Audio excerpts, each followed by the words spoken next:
Good morning dear students. तो last time हमने long water distance और ट्रांसपिरेशन तक हम पहुंचे हैं।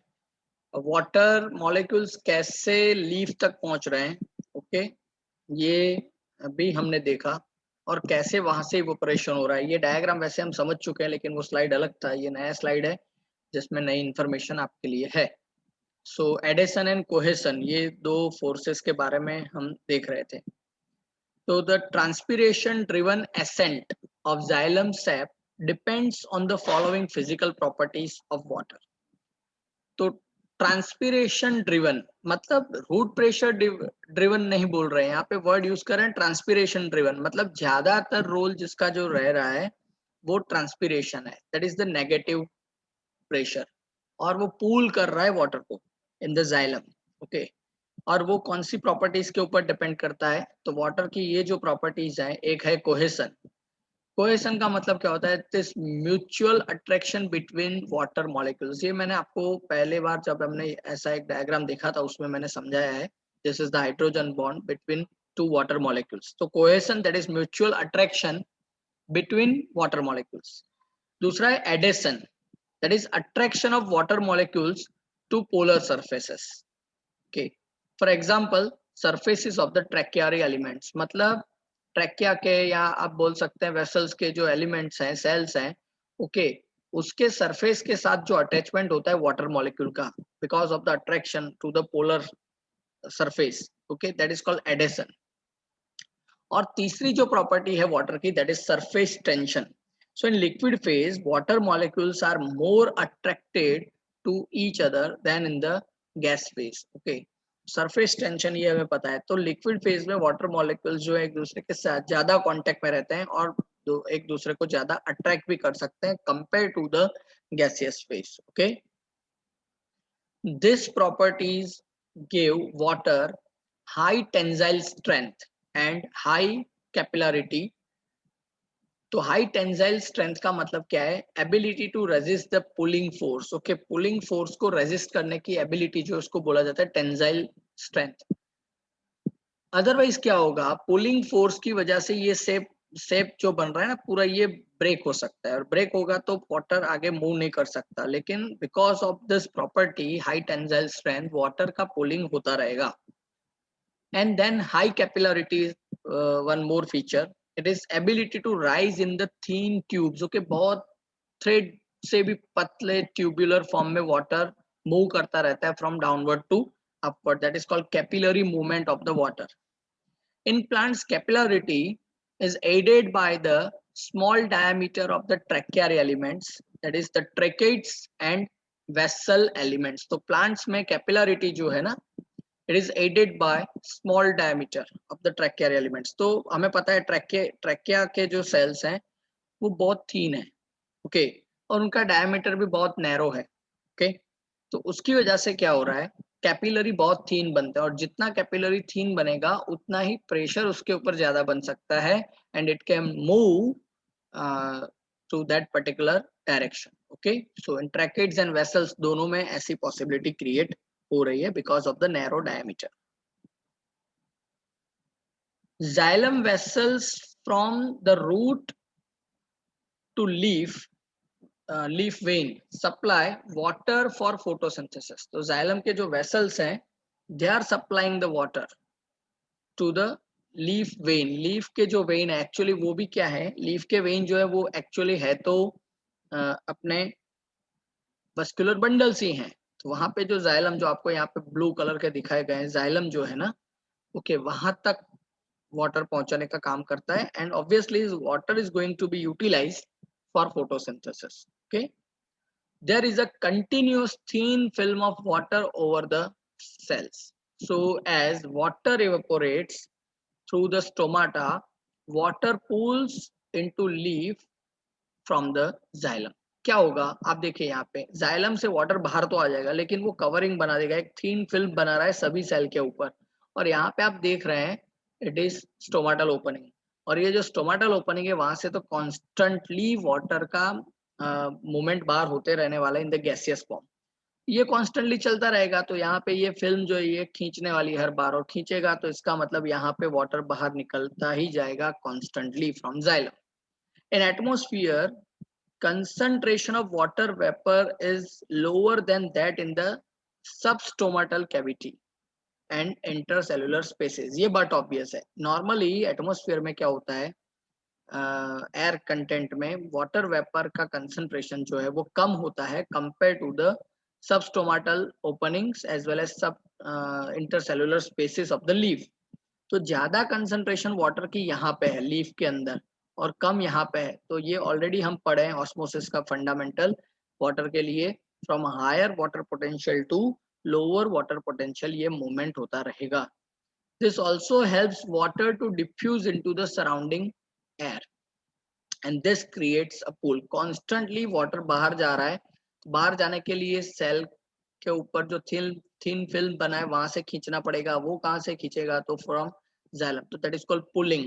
ओके, वाटर यहाँ पे पूल हो रहा है और उसी की वजह से वो कैपिलरी मूवमेंट में आगे बढ़ रहा है। The forces generated by transpiration can create pressures sufficient to lift a xylem sized column of water over 130 meters high। Okay, तो ट्रांसपीरेशन की वजह से जो भी फोर्सेस जनरेट हो रहे हैं यहाँ पे, ओके, तो वो कितना लिफ्ट दे सकते हैं वाटर कॉलम, कितना वाटर ऊपर जा सकता है, तो it raises up to 130 metres of height, यहाँ तक वाटर पूल हो सकता है। Okay, just because of the transpirational pull. Now, transpiration and photosynthesis, it is a compromise। Okay, photosynthesis करना है तो ट्रांसपीरेशन तो करना ही पड़ेगा। आगे हमने देखा कि जितना वाटर जाइलम से लीफ में पहुंचता है उसका सिर्फ 1% ही फोटोसिंथेसिस के लिए यूज हो रहा है, अदरवाइज बाकी का जो है ना वो वेस्ट जा रहा है, वो इवेपोरेट हो रहा है in the form of the transpiration. So photosynthesis is limited by available water which is swiftly depleted by transpiration। तो जितना वाटर अवेलेबल रहेगा उसी से फोटोसिंथेसिस होने वाला है।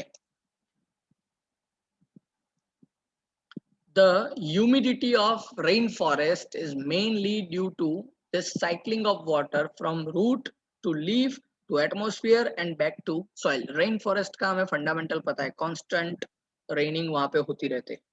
तो क्या हो रहा है वहां पे, सनलाइट पेनिट्रेशन कैनोपी पे ज्यादा है और कॉन्स्टेंटली वाटर इवेपोरेशन होता जाएगा, वहीं पे क्लाउड्स बन रहे हैं, वहीं पे रेन हो रहा है और वही वाटर जो है रेन वाटर वो सॉइल में जाके वापस जाइलम में आ रहा है और ये साइक्लिंग कॉन्स्टेंटली चलता रहता है in rain forest. And because of the this rain forest जो है वहाँ पे ह्यूमिडिटी, रिलेटिव ह्यूमिडिटी ज्यादा होती है। फिर एक और तरह के प्लांट्स है, चैप्टर 13 में हम फोटोसिंथेसिस पढ़ने वाले हैं, लेकिन यहाँ पे मेंशन करना जरूरी है, एक और तरह के प्लांट्स है C4 photosynthetic system. Helps to maximise availability of CO2 and minimise the water loss. तो ये वाटर लॉस ज्यादा हो रहा है normally.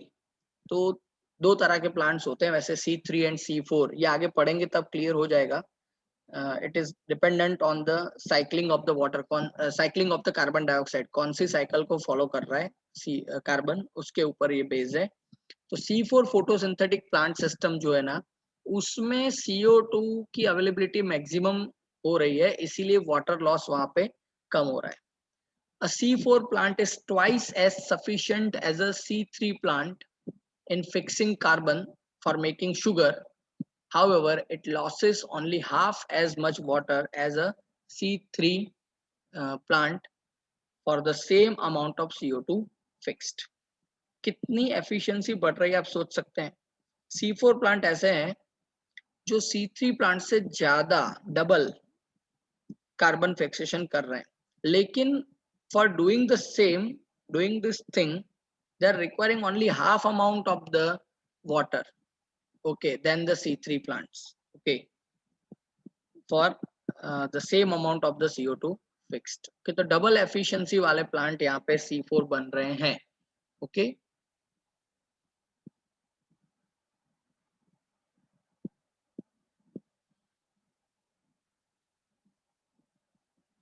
Now some uses of transpiration.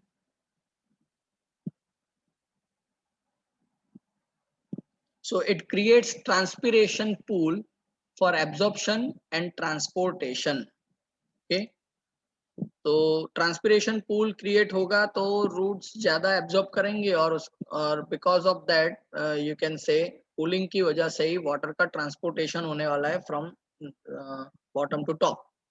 It supplies water for photosynthesis. Leaf को चाहिए water for photosynthesis, other than that वो photosynthesis नहीं कर सकता है. तो ट्रांसपिरेशन पूल की वजह से लीफ तक वाटर पहुंचता है and so that your leaves are being efficient for photosynthesis. Transports minerals from soil to all parts of the plant. Mineral transportation, because ये भी हमें पता है कि सॉइल में से वाटर के साथ साथ मिनरल्स भी एब्जॉर्ब होते हैं. तो ये जो मिनरल्स हैं they will be carried with water to each and every part of the plant because of the transpiration only. It cools leaf surface. Transpiration होगा इसी वजह से रिलेटिव ह्यूमिडिटी लीफ के आसपास जो है वो बढ़ने वाली है. अब कॉन्स्टेंटली पूरे डे टाइम में सनलाइट पेनिट्रेट करती है लीफ के ऊपर. Okay, leaf is constantly remaining expose to the sunlight and because of that there are chances, constantly अगर सनलाइट उसके ऊपर एक्सपोज हो रही है तो लीफ के अंदर जो सेल्स हैं लीव्स के एज वेल एज सेल्स के अंदर जो क्लोरोप्लास्ट है ये डैमेज हो सकते हैं. अगर ये एक बार डैमेज हो गए लीफ में डाई. ओके, तो लीफ को कूल रखना जरूरी है. और ये कूलिंग इफेक्ट कौन प्रोवाइड कर रहा है? तो transpiration. By increasing the relative humidity and lowering the temperature surrounding the canopy, surrounding the leaf you can say, and it is sometimes 10 to 15 degrees Celsius below the actual atmospheric temperature. Okay, तो इसीलिए हमें पता है कि during the day time whenever we are near to a tree which is having high canopy, okay, जैसे neem tree है, ऐसे कोई बड़े ट्रीज हैं, ओके, बनियन ट्री है, तो उसके नीचे जब हम खड़े रहते हैं, उसके आसपास खड़े रहते हैं तो इतनी ज्यादा गर्मी हमें नहीं लगती है. The reason is may reduce near about 10 to 15. आप सोच सकते हैं अगर normal temperature 45 degree Celsius summer में जाता है तो below the tree you can have near about 30 to 35. Okay, so it is bearable temperature you can say. It maintains the shape and structure of the plants by keeping cells turgid. Okay, तो transpiration pool constantly होता रहेगा, उसी वजह से सभी cells के अंदर water content high रहेगा and because of that high water content cells will remain turgid. Okay, और turgidity की वजह से healthy लगता है plant पूरा. Okay, जैसे ही water scarcity condition create होती है या ट्रांसपिरेशन पूल कम हो जाता है तब क्या होता है? Consider the two scenarios. एकदम चिल्ड हो जाने वाला विंटर है. ओके, ऐसे विंटर में क्या होता है? ट्रांसपिरेशन पूल कम हो जाता है. रीजन इज बाहर ठंड ज्यादा है, सनलाइट पेनिट्रेट नहीं कर रही है, स्टोमाटा इतने ओपन नहीं होंगे, ट्रांसपिरेशन कम हो जाएगा. और ट्रांसपिरेशन कम होगा तो आप देखिए पूरा एकदम चिल्ड विंटर जब होता है उस टाइम पे नेचर कैसा लगता है? बिल्कुल साइलेंट, कुछ नहीं है, जैसे पेड़ वगैरह सब मतलब दे आर कंप्लीटली लॉस्ट, ऐसे कंडीशन क्रिएट हो रही है. And just in the beginning of the spring आप सोचिए क्या हो रहा है. ओके, टेम्परेचर थोड़ा रिड्यूस हो रहा है, मतलब जो चिल्ड हुआ था उसमें से नॉर्मलाइज हो रहा है, रिड्यूस नहीं बोलेंगे, नॉर्मलाइज वे में आ रहा है. थोड़ा विंड भी है. ओके, और वाटर एक्टिविटी जो सॉइल में विंटर में कम हो चुकी थी, लो टेम्परेचर पे वाटर एक्टिविटी कम हो जाएगी. जो सॉइल में वाटर एक्टिविटी कम हो चुकी थी वो रीगेन हो रही है, वाटर आ रहा है, अच्छे से मिल रहा है, फ्लो हो रहा है. ओके, सभी फेवरेबल कंडीशंस हो रहे हैं और उसी वजह से आप सोचिए इस स्प्रिंग सीजन में क्या होता है. ओके, सभी प्लांट्स अच्छे से ब्लॉसम करते हैं. ओके, तो ये कंडीशन क्रिएट हो रही है. फाइन. तो this is about transpiration. Now we are moving towards uptake and transport of the mineral nutrients. Fine. तो ये हमें पता है कि मिनरल न्यूट्रिएंट्स जो है ना वो वाटर के साथ ही मूव करते हैं, लेकिन इनका मूवमेंट कैसे होता है? So most of the minerals are actively absorbed by root because क्यों active transportation? Because number one, minerals occur in the soil as charged particles which cannot move across the cell membrane. Chapter के शुरुआत में हमने देखा था कि uncharged या non polar molecules हैं वो लिपिड बायलेयर से अच्छे से इजीली एंट्री ले सकते हैं, लेकिन जो चार्ज्ड है आयंस हैं या जो पोलर हैं वो लिपिड बायलेयर को क्रॉस नहीं कर सकते हैं, इसीलिए यहाँ पे एक्टिव ट्रांसपोर्टेशन की एक रिक्वायरमेंट बन रही है. Number two, concentration of the soil minerals is lower than that in the root. अब ये क्या हुआ, तो सॉइल में कम है तो सॉइल से रूट कैसे एब्जॉर्ब करता है? तो वही बात है, सॉइल में वैसे कंटेंट कम नहीं है, कंटेंट ज्यादा है, लेकिन हम जब बोलते हैं रिलेटिव कंसंट्रेशन मतलब पर एरिया, ओके, तो वो कम हो जाता है क्योंकि लैंड एरिया कितना बड़ा है compare to the root area. Okay, तो उस हिसाब से जब हम देखते हैं तो concentration of soil mineral is lower than that in the root. The active uptake of ions is partly responsible for the water potential gradient in roots and therefore for the uptake of water by osmosis. Active transportation की वजह से क्या होने वाला है? Okay, उसी की वजह से एक कंडीशन क्रिएट होती है that it is creating water potential in the roots, और अपटेक होते हैं आयंस अंदर जा रहे हैं ना, यहाँ से आयंस अंदर जा रहे हैं, क्या होगा आप सोचिए क्या होगा, यहाँ से आयंस अंदर जा रहे हैं रूट के अंदर, तो इसीलिए यहाँ आयन की कंसंट्रेशन सॉइल में कम हो जाएगी कंपेयर टू रूट. आयन की कंसंट्रेशन कम हुई तो रिलेटिवली सॉल्वेंट जो है उसका दैट इज वाटर, उसकी कंसंट्रेशन बढ़ जाएगी और यहाँ पे उसकी कंसंट्रेशन वाटर की कम रहेगी, तो क्या होगा आयन के पीछे पीछे वाटर भी उसको फॉलो करने वाला है, दैट इज बाय ऑस्मोसिस, इसको ऑस्मोसिस कहते हैं. ओके, तो ये कंडीशन यहाँ पे क्रिएट होती है. Okay, some ions are absorbed passively, कुछ ऐसे हैं कि जो पैसिवली एब्जॉर्ब हो सकते हैं, सभी नहीं. ओके,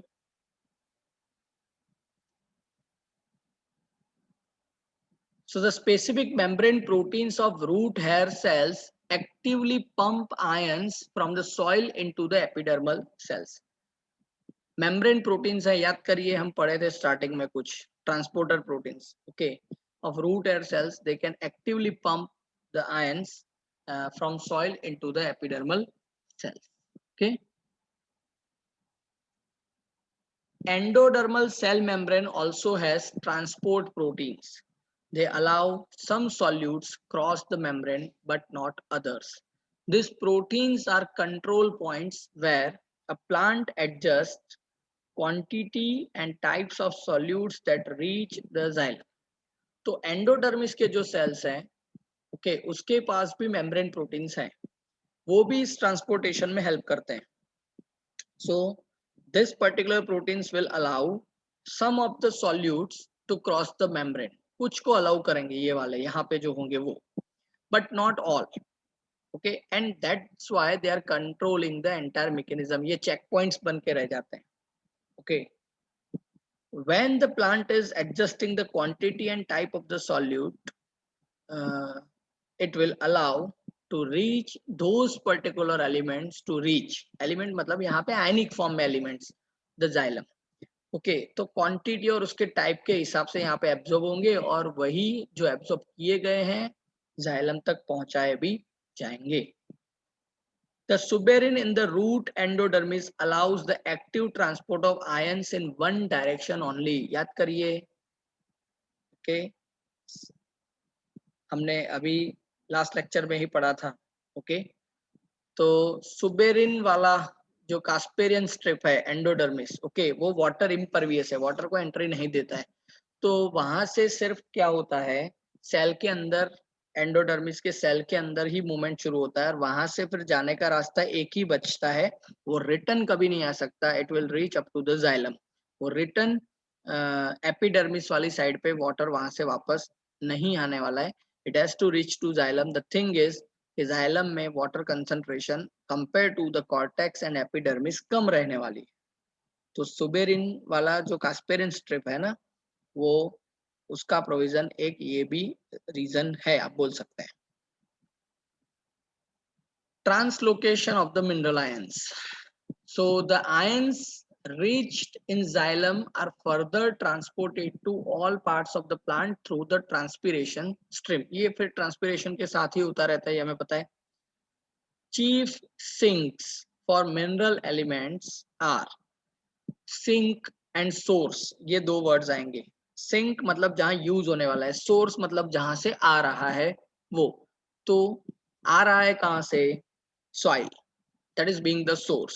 जाएगा कहाँ पे? That is being the sink. कहाँ पे यूटिलाइज होने वाला? तो मिनरल एलिमेंट सबसे ज्यादा कहाँ पे यूटिलाइज होते हैं किसी भी प्लांट में? Number 1, growing regions such as apical and lateral meristems. Okay, जहाँ पे ग्रोथ हो रही है ऐसे parts. Number 2, young leaves. Okay, यहाँ पे आप फोटोग्राफ्स में भी देख सकते हैं क्योंकि वो ग्रो हो रहे हैं. Number 3, developing flowers, fruits and seeds. Okay, तो जितना जहां पे ग्रोथ हो रही है, जहां पे कोई डेवलपमेंट चल रहा है, वहां पे आपको इन मिनरल्स की रिक्वायरमेंट रहेगी. फिर स्टोरेज ऑर्गन्स, जहाँ पे फूड स्टोरेज का काम चलने वाला है वो.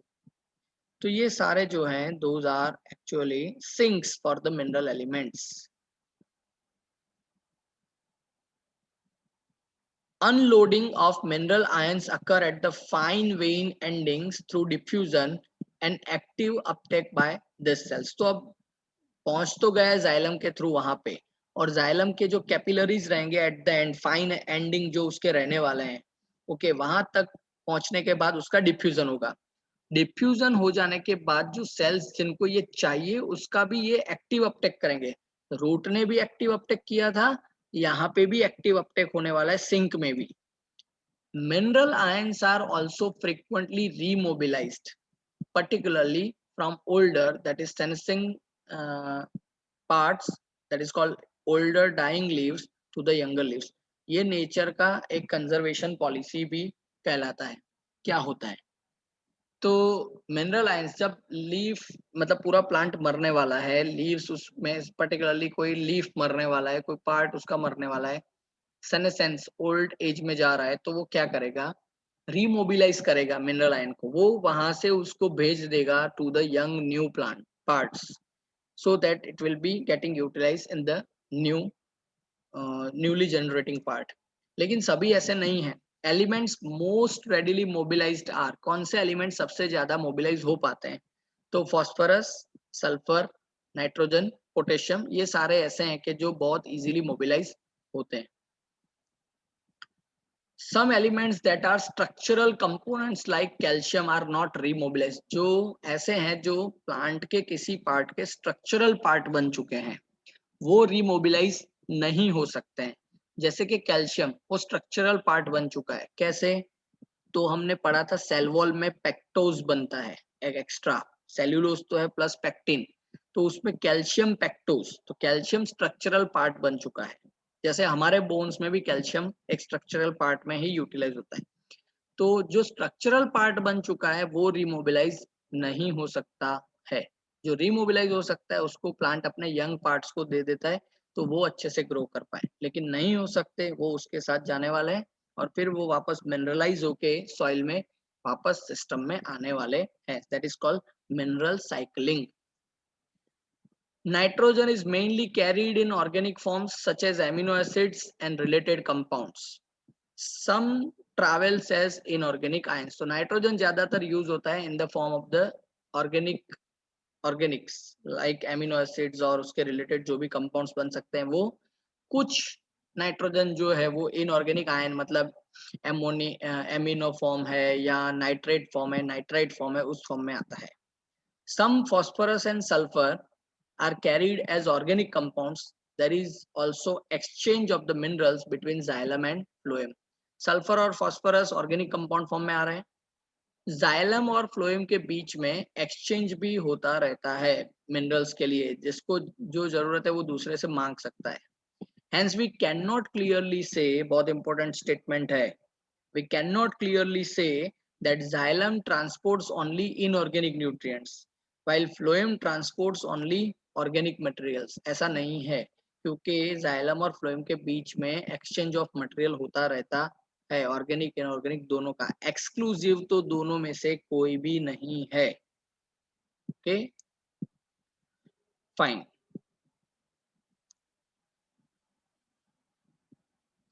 सो dear students, water plant relation और जाइलम मूवमेंट के बारे में हमने यहाँ पे खत्म किया है पार्ट. अभी जो बाकी रहता है that is the last part of the chapter, that is phloem transportation, that is flow from, you can say, source to sink. Okay, उसको हम नेक्स्ट लेक्चर में स्टडी करने वाले हैं. ओके, वहां पे हम डिस्कस करेंगे और यहाँ वहां पे हम इस चैप्टर को खत्म भी करेंगे. Okay, so till then, read this chapter, study this lecture very well, and raise your questions and queries. I will like that. Okay, so have a nice day, enjoy.